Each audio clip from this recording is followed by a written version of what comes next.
घर से भी निकल गए, पूरी पैकिंग करके बाकायदे तिलक उलक लगा के उनको विदा कर दिया गया।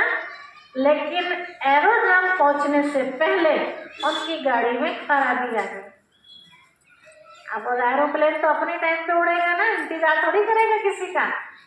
उसकी गाड़ी बहुत कोशिश करी ठीक हो जाए, ठीक हो जाए, कोई पीछे से गाड़ी मिल जाए, बहुत कोशिश करी, बेचारा टाइम पर एयरपोर्ट नहीं पहुंच पाया और फ्लाइट उड़ गई। बहुत गुस्सा है उसको, कितना गुस्सा आया होगा, कितना टूट गया होगा, सोचो, है ना।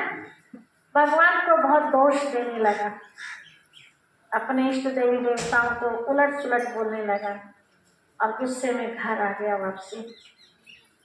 घर वालों के सामने भी बहुत तोड़ फोड़ करके दिखाया, कुछ नहीं है भगवान सब बेकार है, पूजा पाठ से कोई लाभ नहीं होता। घर वालों ने बहुत समझाने को, बेटा कोई बात नहीं, फिर दोबारा मौका मिलेगा। अब क्या मौका मिलेगा, जब मैं बूढ़ा हो जाऊंगा। मैं पूरा दिखाया अपना, खाना भी नहीं खाया, गुस्से में सो गया। नींद तो आनी थी कभी ना कभी रात को, कितना भी टेंशन हो जाए। सवेरे देर से उठा, तो जब वो उठा तो टेबल पर अखबार रखा हुआ मिला उसको। हर रोज अखबार आता था, उस दिन भी अखबार रखा मिला। तो ऊपर ही मोटी हेडलाइन में लिखा हुआ था, मोटी लाइनों में क्या लिखा हुआ था, जिस प्लेन से उसको उड़ना था उसका भयंकर एक्सीडेंट होके सारे यात्री खत्म। ये उसने पढ़ा, दम आँख खुली की खुली रह गई और हाथ जोड़ के भगवान को धन्यवाद करने लगा। अब तक क्या कर रहा था, भगवान जी को गाली दे रहा था, और अब जब ये घटना बढ़ी तो दिल से धन्यवाद निकला कि तेरा भगवान बहुत लाख लाख शुक्रिया कि तूने मुझे उस फ्लाइट में उड़ने से बचा दिया, है ना। तो पहले क्या लगता है हमें कि ऐसा क्यों किया भगवान ने हमारे साथ, क्या दुश्मनी थी भगवान की हमारे साथ जो हमारे साथ ऐसा करेगा। वो पिता है हमारा, हमें नहीं पता अगले पल क्या घटना घटने वाली है, लेकिन उसको तो पता है ना। तो अपने बच्चों को किसी भी बहाने से बचा लेता है।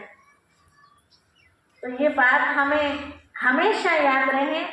आज अगर पड़ोसी भी हमसे नाराज है, परिवार वाले भी हमसे नाराज है, तो उसमें भी हमें नर्वस होने की जरूरत नहीं। आप बहुत अच्छा कर रहे हैं उनके साथ, लेकिन फिर भी उनका मुंह सीधा नहीं हो रहा है, तो बहुत अच्छा हो रहा है। क्यों हो रहा है बहुत अच्छा? ऐसे तो बुद्धि हटने वाली है नहीं किसी से, है ना। अभी भाई जी सुना रहे थे ना, मेरा पोता, मेरी बेटी, मेरी बहू, है ना, बुद्धि इन्हीं में फंसी रहती है ना। भगवान में कहाँ लगती है, लगती है किसी की। बार बार चारों तरफ से ये मित्र संबंधी ही खींचते हैं। बेटे को जन्म दिया, पढ़ाया लिखाया, पाला पोसा, इतना बड़ा किया, किस लिए करते हैं। कोई भी पेड़ लगाता है, किस लिए लगाता है, छाया के लिए, और साथ में कुछ फल भी प्राप्त हो जाए।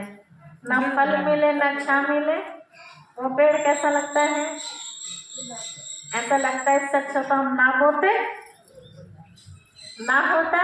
तो ऐसे पेड़ मतलब औलाद, है ना। कोई भी परिवार बनाता है, किस लिए बनाता है, कुछ उम्मीद होती है ना, ये बच्चे बड़े होके हमारे बुढ़ापे का सहारा बनेंगे। और वही बुढ़ापे का सहारा ना बने तो दिल से क्या निकलता है, हाँ?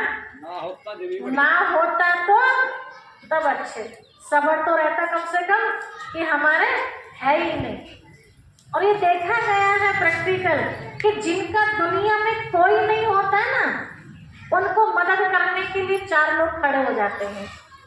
जिनका कोई नहीं, कि इसके बेचारे का बेटा भी नहीं है, बेटी भी, कोई अकेली है बेचारे, सबका मदद का हाथ उसकी तरफ बढ़ता है। लेकिन जिनके होते हैं उनकी कोई मदद नहीं करता। क्यों नहीं करते है, तो 4-4 बोवे हैं, इसके नहीं कर रहे तो हम ही क्यों करें। हाँ, उल्टी कमी किस में निकल जाती है, हाँ, कि 4-4 बहुएं एक भी रोटी नहीं दे रही, इसका मतलब इनमें ही कुछ ना कुछ कमी है।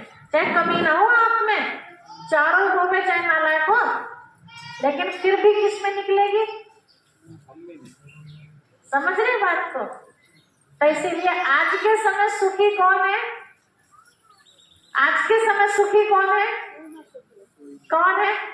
जिनके औलाद ही नहीं है।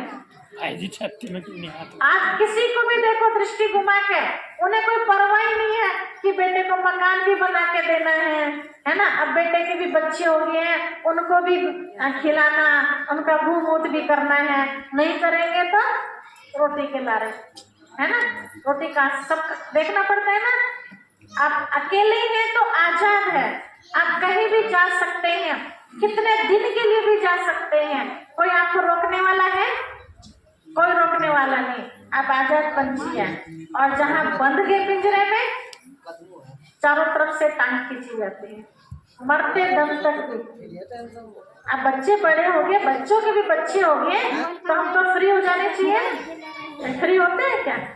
माताएं क्या सोचती हैं? बस घर में बहू आ जाए, बहन जी मैं उस समय फ्री हो जाऊंगी। अब बताइए माताएं, बहू आने से फ्री होते हैं या और बंध जाते हैं? क्या होता है? और बंध जाते हैं, है ना। अब तक तो ताला भी लगा के चले जाते थे अपने घर को, अब घर में बहू आ गई, ताला भी नहीं लगा सकते, है ना। बेचारी अकेली रहेगी, कोई क्या कहेगा? अब उस अकेली को नहीं छोड़ सकते। कहा चलो थोड़ी पुरानी हो जाएगी ना, अभी नई नवेली है इसलिए थोड़ा बंधन है। थोड़ी 1-2 साल पुरानी हुई तो नन्ना मुन्ना भी घर में आ गया। अब बंधन किसका? अब तक बहू का बंधन था, कैसे छोड़ के जाऊं। अब बंधन किसका हो गया? नन्हे मुन्ने का। अब नन्हे मुन्ने का। अब बेचारी वो काम करेगी, उसे खिलाएगी। अब प्यार किससे बढ़ गया? इतना बेटे से प्यार नहीं, जितना उस पोते से प्यार हो गया है ना। अब तो धक्के मार के भी निकालेगा ना बेटा, तो भी ना जी निकले वहां से, क्योंकि कहाँ फंस गया जी? पोते में, है ना। कहावत है ना, इतना मूल से प्यार नहीं जितना प्यार से, मतलब पोते से ज्यादा प्यार हो जाता है भाई जी, है ना। जगह सबका ही अनुभव। बाजी। फिर कहते हैं चलो थोड़ा बच्चा बड़ा हो जाएगा ना, थोड़ा चलने फिरने लगेगा।